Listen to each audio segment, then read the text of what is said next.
Hey everyone, we wanted to hop on here today to do a really quick 2-week recap for you. Tomorrow is 2 weeks. 2 weeks since we had Renly. Yeah, it's pretty crazy. It's wild how much time has passed. It's truly just, it's been a blur. They say it goes by fast, it really does. Yeah. So we're gonna talk to you guys about our routine, just how things have been, like expectation wise and how just...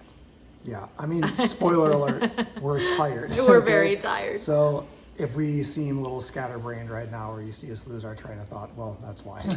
Because I feel like that just happened to Kelly, so I thought I'd bring that up. It did.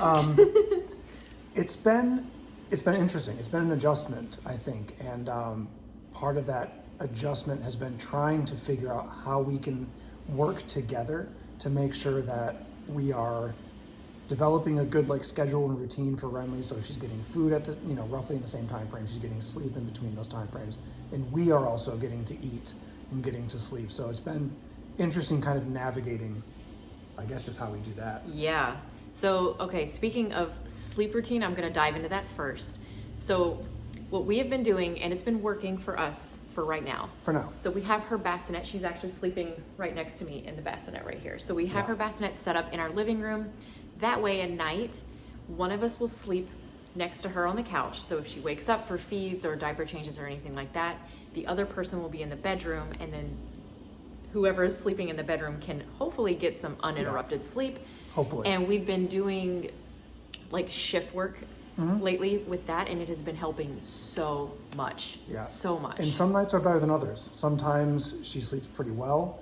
Other nights, not last night, but the night before, she didn't sleep at all. So we were both up, on and off. It was a difficult evening for sure. But then last night, she slept pretty much all night. Kelly sent me to bed because I was just exhausted. I did the previous night, so I'd been awake for almost 48 hours at that point.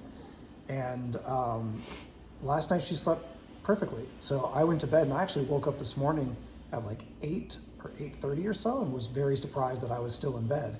Full night's sleep. He went to bed at 10 p.m. and woke up at 8:30. And she got good sleep last night too. So I think today we're both feeling much better. If we did this video yesterday, it'd be a totally different vibe, I think. Yeah, for sure.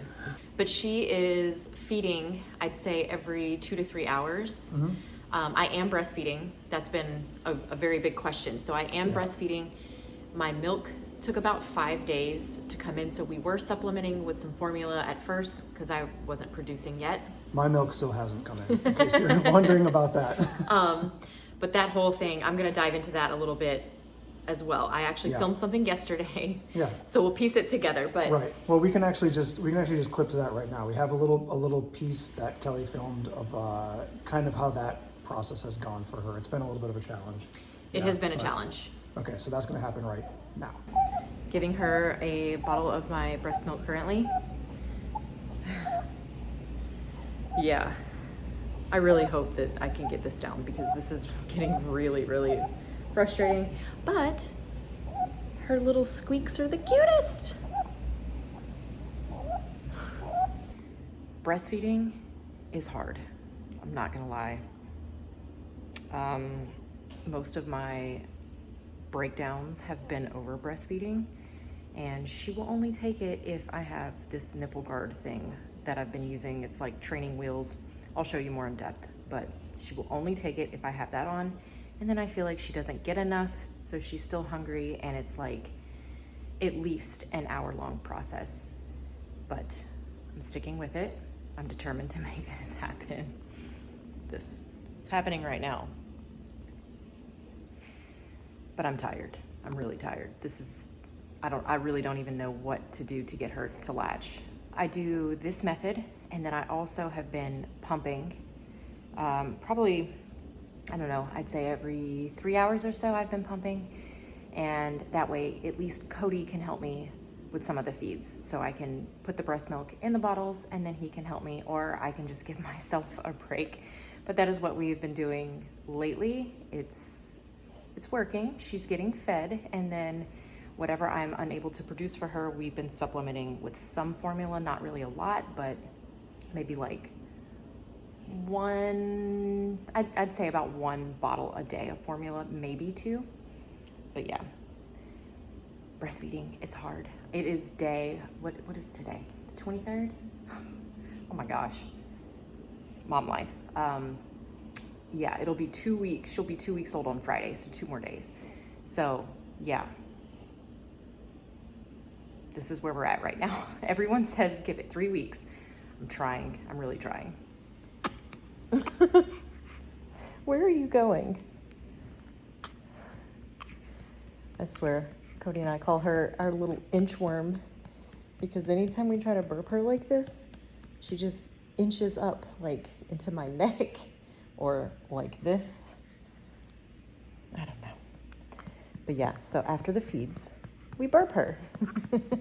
Sometimes it just takes forever. Where are you going, little one? Look at this. Look at this child.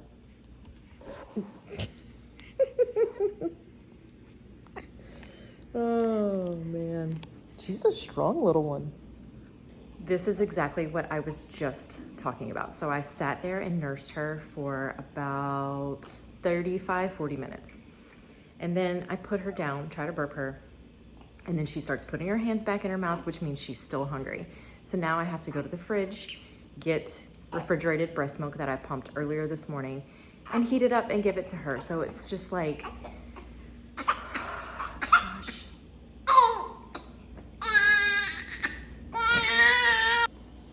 All right, so that was a little insight into how breastfeeding has been going. It's a challenge in and of itself, aside from like caring for, a small human being. It's added challenge. I just really hope that we get this down. So about this nipple guard thing that I was talking about, this is it. It has little holes here, and you just place this over your nipple. And then it comes with this little syringe thing, so you can draw some breast milk or formula, whatever you choose, put it in the hole, and then you fill it with the milk. And basically it's like training wheels, right? So it will get them to start sucking and try to train them to breastfeed, but I cannot get her to do it without this on me. And Well, something that we learned from the lactation specialist is that when they're already hungry, they don't want to put in the work.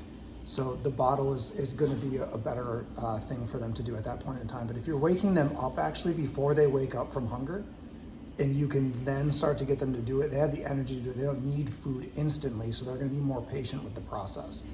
So that is something that we've been trying to do, at least, like trying to do it.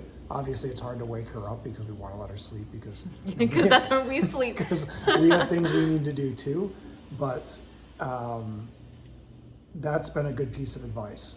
So I think that we've seen that work better, at least. Yeah, it has. But it has been a challenge, I'm not gonna lie. That has been the most frustrating thing for me personally. Yeah. And my hormones are definitely kind of all over the place. I haven't had too many moments, but the majority of my moments have stemmed from breastfeeding. Yeah. So I'm really hoping that it just gets better. Right? Because it takes a lot for the female body to produce that, to do the feeding and everything. So when you're already tired, and then that's difficult also, and that makes you even more tired. It's just a lot. It's a lot. Yeah. All of this is a lot. It's very rewarding, and we love our girl so much. She's a really good baby, but man. Yeah, she is really good. I don't have experience with other babies, but I feel like Renly is really good. Same.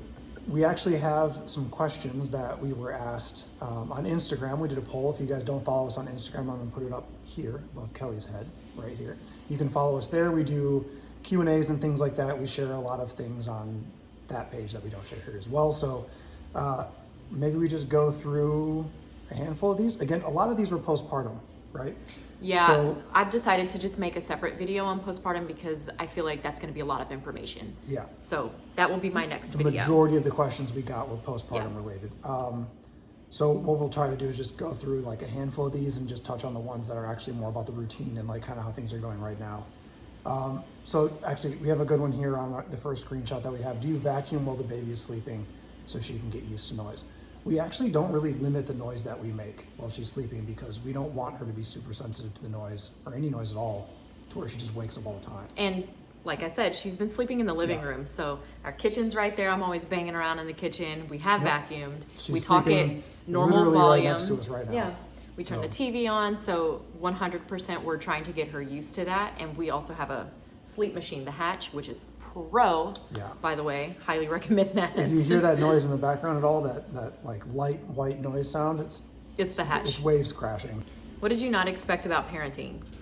And she put an example for me, the baby would only sleep on me. That has actually been a thing recently that we've Yeah. experienced with her. It's like she just doesn't like the bassinet, and I think it's because it's too wide.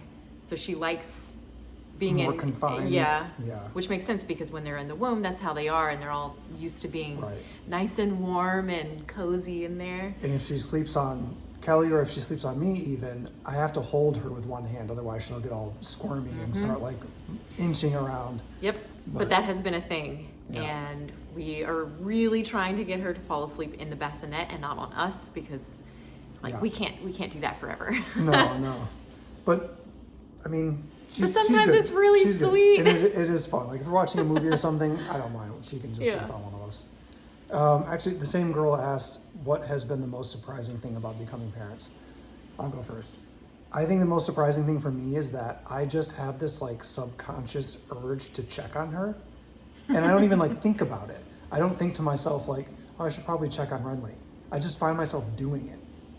That's been really surprising to me, is how that change has happened, because I don't really know how else to explain it. And if you have kids, maybe you understand what I'm saying, but it just happens. I Yeah. just get up and I go look. And I don't even realize what I'm doing sometimes. And sleep for me, like, I swear the slightest little noise, I'm like up and alert, Yeah. and I'm like, that's never been me in the past. I usually Yeah. sleep. Sometimes I It's actually weird. hear her like crying in my dreams. And Me then I'll wake too. up and I think that she's crying and I'm like, what's going on? But she's totally I never passed even out. told you that, but Yeah. I have that too. That's hilarious. That's another really crazy thing.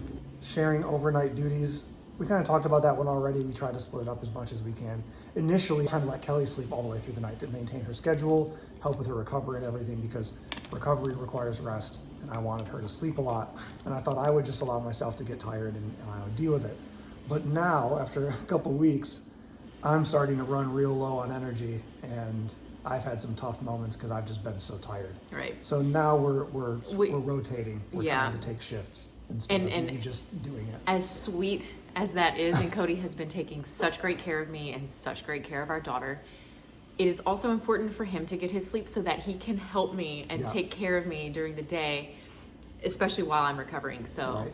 it needs to be equal. And I think the next step in this process, now that we're starting to find a better balance in sharing the nightly duties so we can get sleep.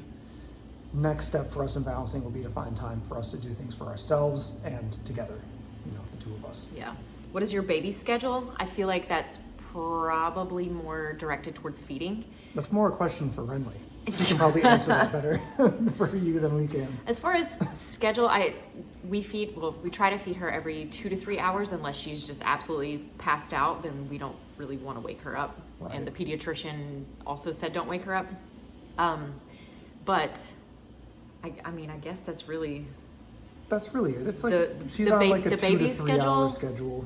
is, yeah. So we'll feed, and then I do the diaper change because she's a lot more calm if I do it after she is fed. And then I usually will cuddle with her for a little bit, try to burp her, and then we try to put her back to sleep. And she'll sleep, depends on the day, but normally about 2 to 3 hours at a time. Yeah. And then we just do it all over again into the night. Here's a good question. Did you get an epidural? I don't know if you guys saw our video about that. We did a labor and birth story video. I'll put a card It's up here at the top the for you. previous video. If you didn't see it, you can hit this link up here and you can watch it. It's an awesome video. It's very like emotional. But yeah, It I was, did. yeah, I did. she That pain was a lot. That's why she was so calm in that video. I think it was a very helpful. 100%. I helpful thing. labored naturally for 6 hours, and let me tell you, Yeah. mad props to the women who do it naturally. I have this like new respect for women, but that was a very, very intense Yeah. thing for me, and I decided to get I really tried, but I decided to get it because I just, like, for me, I couldn't even like think straight. It was just like an out of body experience. It's hard to explain until you go through it. Yeah. But I'm glad I did, because I was able to be present again and calm. Okay, so we'll do one last question here in this video, and that is advice on what to bring and expect from the nurses/hospital protocols. So is that like our hospital bag? Yeah, I think you need to just pack like what you would have at home, like for like a short period of time that would make you comfortable. I think like bring a change of clothing because you're going to be there for probably 2 nights. I think at least is that like the norm? 2 nights is a yeah, is a and if thing? you have a C-section, it'll be a little bit longer. Yeah, so definitely bring a change of clothing. Your postpartum room should have a shower. I believe that's normal as well. Mm-hmm. So bring some like soap and shampoo so you can actually like, you know, shower up if you feel the need to, or for the husbands out there or whatever, if you want to, you know, rinse up and clean up, that can make a huge difference. I felt very like, just kind of like grimy and like oily and weird from sleeping on the couch for like 2 days. I took You felt oily and I grimy? did. I took a shower and I felt so much better. So Yeah, I didn't get that luxury. well, you can shower, you just didn't. So, okay, maybe that's just for the guys out there. But Also, bring your own chargers. pillows and a blanket. The blanket was for him, but having my own pillow in that bed made a world of a difference. I was able to sleep because hospital pillows suck. They're like super paper thin. Not for me. yeah, But honestly, aside from that, I packed all this stuff and barely used any of it. we packed snacks and stuff, but That was handy. the hospital fed us, so we didn't No, even, like, bring bring snacks. snacks, but they fed us 3 meals a day, so we didn't really need to like have as much food as we brought with us. Yeah, but I brought like nursing bras, I brought like compression socks, I brought all kinds of postpartum stuff. I didn't use any of it. Yeah. So, I don't know. I would say for first-time parents as well, really like take advantage of the amount of help that you can get while you're there, because at any time you can have a nurse come in and assist you with something, assist you with how to feed, assist you with swaddling, It was handy because all of that stuff. So it's a great learning opportunity for you. yeah, I'll just be honest here. The very first night that we were in the postpartum room, I actually cried that night because I couldn't get the swaddle to work, and I definitely couldn't get breastfeeding down. And I remember the nurse coming in and she was talking to me, and I just started crying. Yeah, It's a lot. It's a lot. overwhelming. Yeah. Yeah, it's just a lot of information, and especially being first-time parents and never having any experience with this, I just felt, well, very overwhelmed, and I felt like I was in over my head. But I don't feel that way today, so it does get better. It does get easier. And I can't speak for every hospital, you know, everywhere is different, but from our experience, they had formula, they had swaddles, they had diapers, they had wipes, they had everything that you would need. Everything that we have now that we are using on a daily basis, they had there in surplus. And anytime we needed something, they would bring it in, they would help, they would share advice, they would talk to us, they would, you know, anything. And they had all the stuff for the mother as well. Yeah. Like all of your recovery stuff, they have. So And they have a lactation specialist. They should have a lactation specialist there on site. Ours did, and that's where we got the nipple guard and the syringe, and they showed us that technique. And that's how, you know, that kind of evolved for us at that point. So my advice at the hospital, aside from like, you know, things to pack, but just take advantage of the resources that you have there. Ask them anything and everything and get them to help you with things that you're not 100% sure about how to do. And also, going back to the breastfeeding thing, somebody asked me about some things about diet. And so I'm just starting to dabble in those things, but I will say my supply has been getting better. And I really think it's from a few things. So I know that oats, like oatmeal, or just really anything that has any oats in it, is super beneficial, but also Gatorade and Body Armor, I swear, like And coconut water? coconut and water coconut oil. and coconut oil Yeah. are supposed to help. I've been using a lot of those things and drinking at least one of these a day. I have the 0 sugar kind, just to limit my own personal sugar, but whatever you choose is good. And brewer's yeast. I've been putting that in my smoothies, and I'm actually going to do a recipe that I found. I want to make sure it works first though, but I'm going to share that with you guys as well. But I've been doing those things, and my supply is starting to, well, get more. I was about to say double, but I don't think it's quite doubled yet. It's approaching there though. It's definitely made a difference. It's getting better though, It's for definitely made a sure. difference. So highly recommend some sports drinks with electrolytes. Just Yeah. and definitely you need to hydrate. Yeah. All day long you need to have water Yep. and eat. Because Yeah. I tell you what, breastfeeding makes you hungry. Yeah, and it's really easy to just be so tired from caring for the baby that you And busy. find yourself You forget. realizing you missed a meal. So, yeah. Yeah, I forget what day it is. important. I forget what time it is. I forget to eat. Yeah. I can't believe it's almost been 2 weeks already. It's absolutely wild. Yeah, it is. Well, anyways, that's gonna end this video. Hopefully you guys enjoyed watching it. If you're not subscribed already, please do so. Subscribing on YouTube is free. Don't let the word trick you. Hit the subscribe button. Stay tuned. Postpartum video coming out soon. Yes, I'm going to film And that very soon. Spoiler alert as well, if I can speak correctly. Kelly is also going to be doing some tips and tricks on diet and working out. Yes, well, later. I'm Later, unable to yes. work out right now, but Miss that. That's going to be amazing content. It's going to be very helpful for all of you. I'm out there. excited. I'm excited to get back in the gym. Woo! Yep. That's my jam though. We will be back soon with the next video. Again, subscribe here on YouTube, and also up here, follow us on Instagram. I'm just glad we did this today. I look awake. And Renly slept through the whole video, which is incredible. Yay! All right, guys. We'll see you soon.